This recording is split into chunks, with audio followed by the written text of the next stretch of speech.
Everyone, welcome back to my channel smart study with Srishti. So आज हम करेंगे new NCERT का क्लास 8 का हिंदी चैप्टर 2 मल्हार बुक का, जिसका नाम है दो गौरियाँ। So let's start it. Okay, तो घर में 3 व्यक्ति रहते थे, माँ, पिताजी और मैं। पिताजी कहते थे कि ये घर हमारा खुद का नहीं, हम रेंट पे रह रहे हैं, हम तो यहाँ पे मेहमान की तरह है, घर का मालिक तो कोई और है। ठीक है। आंगन में एक आम का पेड़ होता था, जैसे यहाँ पे देखो आम भी फरे हुए हैं। आम का पेड़ होता था, उस पर डेरा डाल रहती थी पक्षियाँ। तरह तरह के जितने भी पक्षी हैं ना, वो अपना जैसे घर बना के बैठती थी, डेरा लगा लेती थी।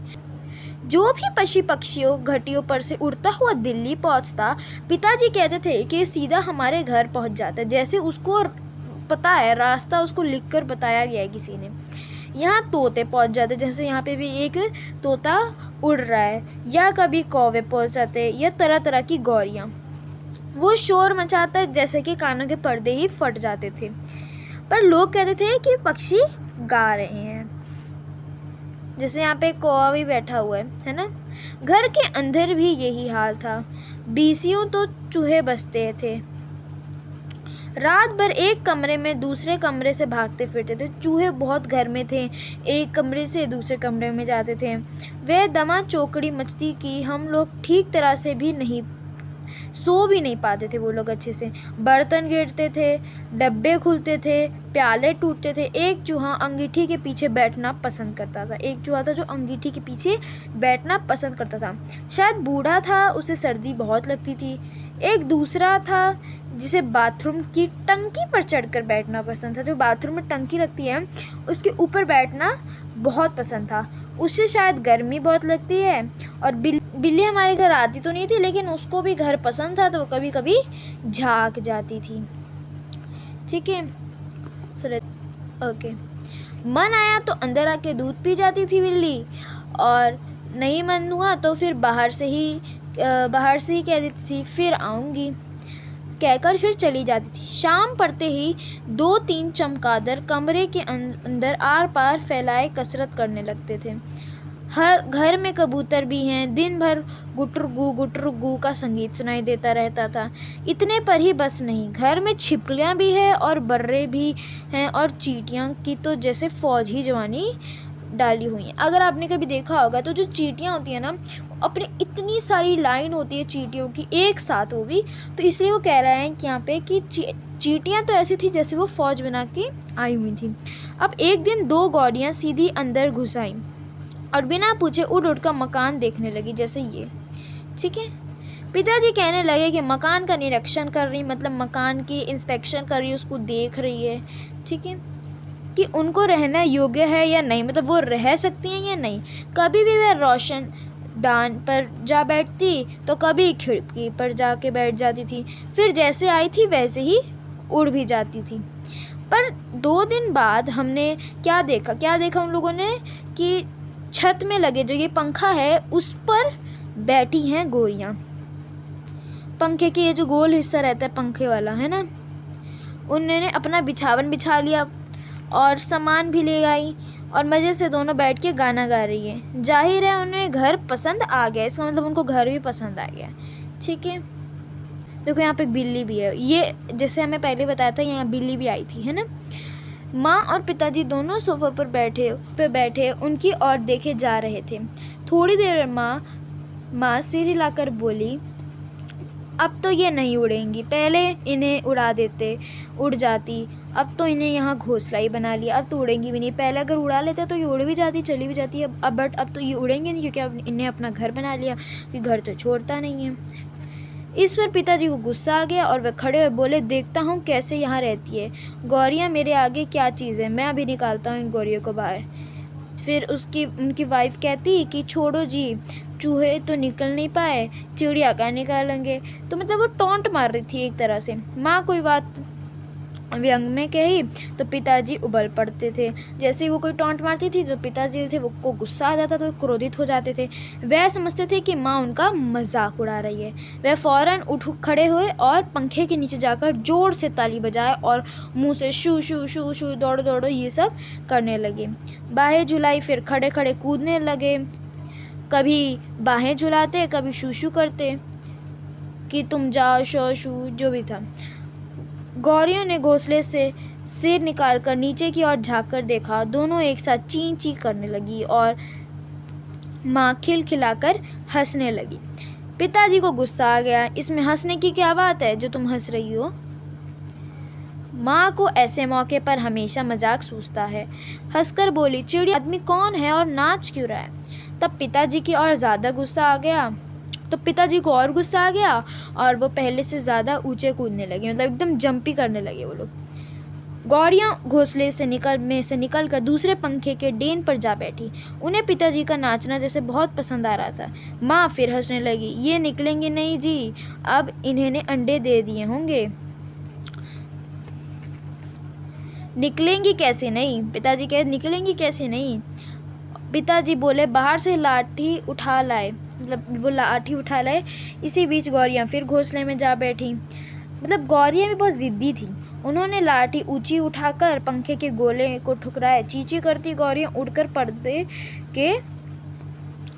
के डंडे पर जा बैठी। जो पर्दे का, जैसे ये हमारा पर्दा है ना, तो पर्दे का यह डंडा होता है, तो इसके ऊपर चिड़िया जाके बैठ गई थी, इसके ऊपर। तो इसके ऊपर चिड़िया जाके बैठ गई। इतनी तकलीफ करने की क्या ज़रूरत थी? पंखा चला देते तो ये उड़ जाती, माँ ने हंसकर बोला। पिताजी लाठी उठाए, पर्दे के डंडे की ओर लपके, मतलब फिर पर्दे का डंडा था, उसके ऊपर उन्होंने लाठी उसको उछाल रहे थे, लाठी को अपने हाथों से। एक गौरिया उड़कर किचन के दरवाजे पर जा बैठी, दूसरी सीढ़ी वाले दरवाजे पर। तो एक किचन के दरवाजे पे जाके बैठी और दूसरी सीढ़ी वाले। माँ फिर हंस दी, तुम तो बड़े समझदार हो जी, सभी दरवाजे खुले और तुम गौरियों को बाहर निकाल रहे हो। मतलब सब दरवाजे खुले हैं, गौरिया फिर अंदर आ जाएंगे, फिर बाहर चली जाएंगे। तुम एक दरवाजा खुला रखो ना, बाकी दरवाजे बंद रखो, तभी तो ये निकलेंगी। अब पिताजी ने मुझे झिंडोड़ कर कहा, तू क्या खड़ा देख रहा है, जा दोनों दरवाजे बंद कर दे। मतलब कि जो बच्चा था उसको पिताजी ने कहा, तू क्या देख रहा है, जा सिर्फ दरवाजे बंद कर। मन भगाकर दोनों दरवाजे बंद कर दिए, केवल किचन वाला दरवाज़ा खुला रहा ताकि वहाँ से गौरियाँ जाएं। पिताजी ने फिर लाठी उठाई, जैसे यहाँ पे पिताजी ने फिर लाठी उठाई और गौरी पर हमला बोल दिया। एक बार तो झूलती लाठी माँ के सर पर लगते लगते बची। चींची करती चिड़िया कभी एक जगह तो कभी दूसरी जगह जा बैठती। आखिर दोनों किचन की और खुले दरवाजे में से बाहर निकल ही गई। माँ तालियां बजाने लगी। पिताजी ने लाठी दीवार के साथ टकराकर रख दी और छाती फुलाए कुर्सी पर बैठे। आज दरवाजे बंद रखो, उन्होंने हुक्म दिया। एक दिन अंदर नहीं घुस पाएंगी तो छोड़ ही देगी यहाँ आना। तभी पंखे के ऊपर चींची की आवाज़ सुनाई दी और माँ खिलखिलाकर हंसने लगी। मैंने सिर उठाकर ऊपर की ओर देखा, दोनों गौरियाँ फिर से अपने घोंसले में मौजूद थी। दरवाजे के नीचे से आ गई। माँ बोली, मतलब कि ये गेट था हमारा, ये जैसे यहाँ पे डोर है, ठीक है, यह डोर है एंड यहाँ पे थोड़ी सी इतनी सी जगह थी। अब इस इतनी सी जगह से वो आ गई बाहर, मतलब अंदर फिर आ गई, बाहर से अंदर फिर आ गई, बस इतनी सी जगह से, ठीक है। पिताजी को फिर गुस्सा आ गया क्योंकि मैंने दरवाजे से नीचे से देखा, सचमुच दरवाजे की थोड़ी सी जगह खाली थी। पिताजी को गुस्सा आया। माँ मदद तो करती नहीं थी, बैठे हंस रही थी। अब तो पिताजी गौरियों पर पील पड़े। उन्होंने दरवाजे के नीचे कपड़े ठूस दिए, मतलब जो कपड़ा था उसको दरवाजे के नीचे पूरा एकदम बंद ही कर दिया, कपड़े से पूरा दरवाज़ा बंद ही कर दिया ताकि अब कोई छेद बचा नहीं है। और फिर लाठी झुलाते हुए उन पर टूट पड़े, मतलब फिर लाठी झुलाते हुए उन पे टूट पड़े थे। प्रिया चींची करती फिर बाहर निकल गई, पर थोड़ी ही देर बाद फिर कमरे में मौजूद थी। अब की बार एक रोशन दान में से आ गई थी जिसका एक शीशा टूटा हुआ था। अब इस जगह से आई थी जहाँ पे शीशा टूटा हुआ था। देखो जी, चिड़ियों को मत निकालो, माँ ने अब की बार गंभीरता से कहा। अब तो इन्होंने अंडे भी दे दिए होंगे, अब यहाँ से नहीं ही जाएंगे। क्या मतलब, मैं कालीन बर्बाद करवा लूँ? फिर पिताजी बोले और कुर्सी पर चढ़कर रोशनदान में कपड़े ठूस दिए और फिर लाठी जलाकर एक बार फिर चिड़ियों को खदेड़ दिया। दोनों पिछले आंगन की दीवार पर जा बैठी। इतनी में रात पड़ गई, रात हो गई। हमने खाना खाकर ऊपर जाके सो गए। जाने से पहले मैंने आंगन में झांककर देखा, चिड़िया वहाँ पर थी ही नहीं। मैंने समझ लिया कि उन्होंने अक्ल आ गई उनमें और वो हार मानकर दूसरी दूसरी जगह चल गई होंगी। दूसरे दिन इतवार था, दूसरे दिन संडे था। जब हम लोग नीचे उतर कर आए तो वह फिर से मौजूद थी वहाँ पे और मज़े से बैठकर मल्हार गा रही थी। पिताजी ने फिर लाठी उठा ली। दिन उन्हें गौरियों के बाहर निकालने में बहुत देर नहीं लगी। अब तो रोज़ यही कुछ होने लगा। तो वह बाहर निकलती जाती, पर रात की बज्जा में हम लोग सो जाते तो फिर आ जाती। पता नहीं किस रास्ते से आती थी। पिताजी परेशान हो उठे, आखिर कोई कहाँ तक लाठी झुला सकता। पिताजी बार बार कहे, मैं हार मानने वाला आदमी नहीं हूँ, पर आखिर वह भी तंग आ गए। आखिर जब उन्हें सहनशीलता चुक गई तो वह कहने लगे कि गौरियों को घोंसला नीचे रख निकाल देंगे। बाहर से एक स्टूल उठा लाए। वो बाहर से एक स्टूल उठा लाए। घोंसला तोड़ने कठिन काम नहीं था। उन्होंने पंखे के नीचे फर्श पर स्टूल रखा और लाठी लेकर स्टूल पर चढ़ गए। क्या कहा उन्होंने गुस्से से, किसी को घर से बाहर निकालना चाहिए तो उसका सिंपल बात है, उसका घर ही तोड़ दो। घोंसले में से अनेक तिनके बाहर ही और लटक रहे थे। गौरियों ने सजावट के लिए मानो झालर टांग रखी हो। पिताजी ने लाठी का सारा सूखी घास के तिनकों पर जमाया, दाई ओर की खींच लिया। 2 तिनके घोंसले में से अलग हो गए और फड़फड़ाते हुए नीचे उतरने लगे। चलो 2 तिनके तो निकल गए, माँ हंसकर बोली, अब बाकी 2000 भी निकल जाएंगे। तभी मैंने बाहर आंगन की ओर देखा। मुझे दोनों गौरियाँ नजर आई। दोनों चुपचाप दीवार पर बैठी थी। इस बीच कुछ दुबला गई थी, कुछ काली पड़ गई थी। अब वह चहक भी नहीं रही थी।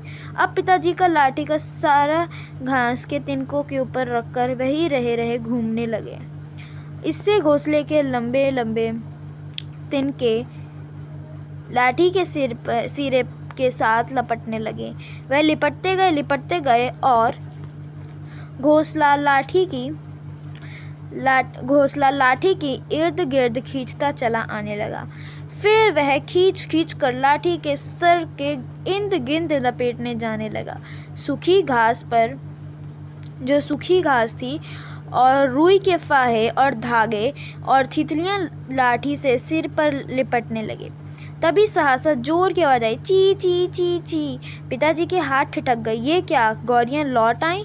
मैंने झट से बाहर की ओर देखा, नहीं, दोनों गौरियां बाहर दीवार पर गुम बैठी हैं। ची ची ची ची। फिर आवाज़ आई।